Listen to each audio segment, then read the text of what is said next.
Geelong, a diverse regional city located 75 kilometres from Melbourne.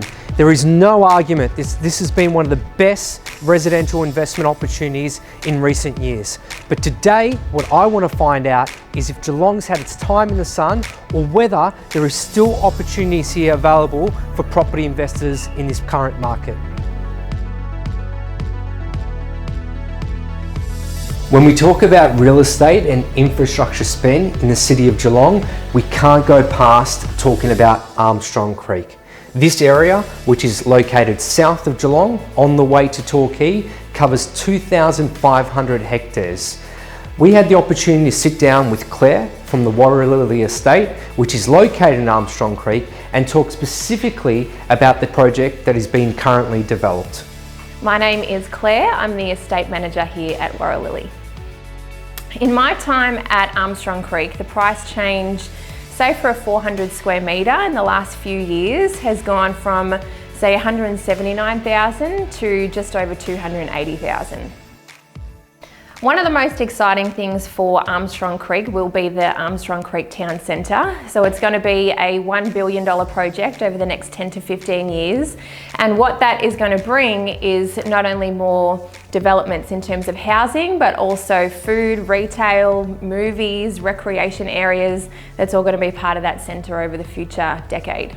We understand how people may think that they have missed the boat looking at the growth that Geelong has had, but things like the $355 million City of Geelong deal, what that means for Geelong in creating over 1,000 jobs per year. There's going to increase the population of Geelong by over 130,000 by 2041. So really what that means is they need somewhere to live. So from what we can tell, it's only going to increase yet again. As early as 2014, Reventon identified Geelong as a regional hotspot that would offer their clients strong capital returns. It was a textbook example of what the research team at Reventon look for when identifying investment opportunities for their investors. It met the PI criteria: population, infrastructure, and employment. The population growth as a more affordable commuter city to Melbourne was showing no signs of slowing down. State and federal governments were spending billions of dollars on road and rail infrastructure, and Geelong's local economy was booming with health and education leading the way. Geelong has gone through some major transformations in recent years, largely due to the decline of the Australian car industry. As a result, a new focus has been placed on education, health services, specialty manufacturing, government administration, and the new evolving knowledge economy. The recently developed $227 million Epworth Geelong Private Hospital, the world-renowned Deakin University, and one of the most notable boosts to the job sector has been the arrival of the new government agencies like WorkSafe and NDIS to the Geelong area. Geelong has been earmarked as a future regional growth centre by the state government to take some of the overflow from Melbourne's population.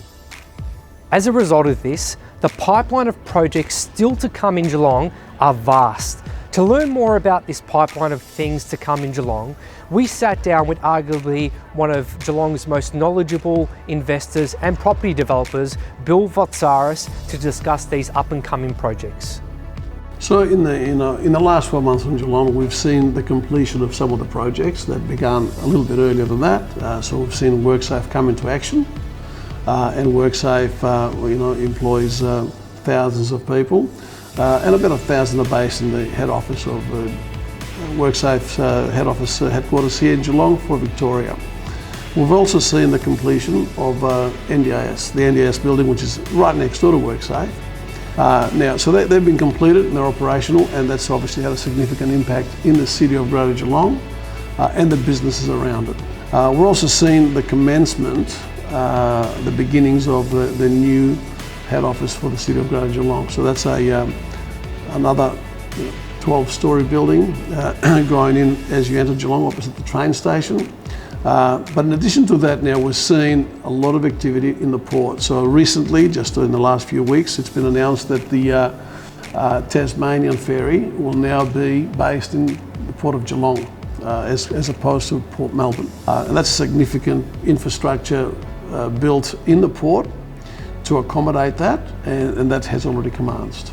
So we are seeing a lot of professional services. We've seen office space in central Geelong go from D class, C class to now B and A class, because these facilities wouldn't be built, major office towers, unless there's demand. And demand is coming now because we are becoming a professional services city that offers a lifestyle that once experienced, you don't want to let it go.